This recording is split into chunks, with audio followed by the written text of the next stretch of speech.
এবার নজর রাখবো বাংলাদেশের দিকে।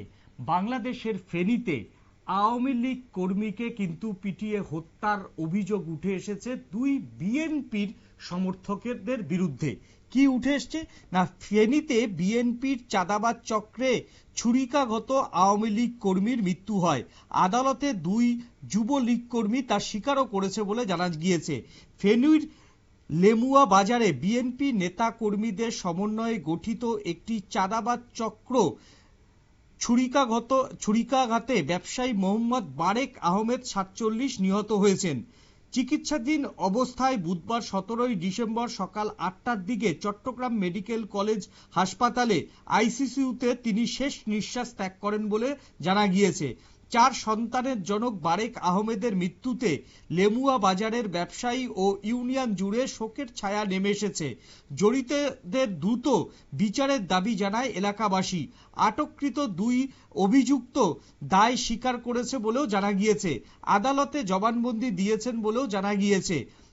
এছাড়াও জানা যাচ্ছে যে ৮ই ডিসেম্বর রাতে দোকান বন্ধ করে বাড়ি যাওয়ার পথে সদর উপজেলার লেমুয়া বাজার সংলগ্ন দেওয়ানজি পুকুর পাড়ে পৌঁছালে ওত পেতে থাকা এলাকার চিহ্নিত চাঁদাবাজ ইউনিয়ন কৃষক দলের সেক্রেটারি আরিফুল ইসলাম, সদর উপজেলার ছাত্রদলের দপ্তর সম্পাদক মেহেদি হাসান, বিএনপি কর্মী শরীফ মোল্লা, যুবদল কর্মী শাহজাহান সুমন ও শাকিল খান রনি সহ ১০-১২ জনের একটি চাঁদা চক্রের একটি চক্র তাদের উপর হামলা চালায়, ব্যবসায়ীদের উপর মূলত হামলা চালায়।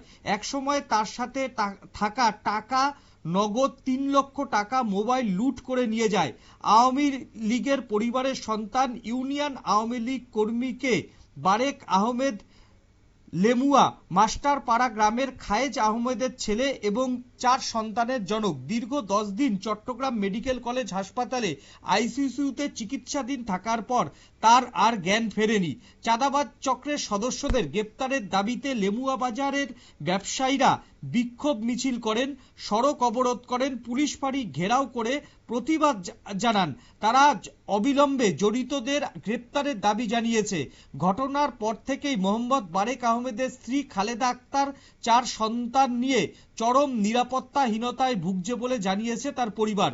মামলা করতে কারো নাম উল্লেখ করেনি, তবুও নিরাপত্তাহীনতায় রয়েছি আমরা, এমনটাই জানিয়েছেন মৃতর স্ত্রী। ৪ ছেলেকে নিয়ে আমি কোথায় যাব সেই প্রশ্নও কিন্তু প্রশাসনের উপর তিনি রেখেছেন।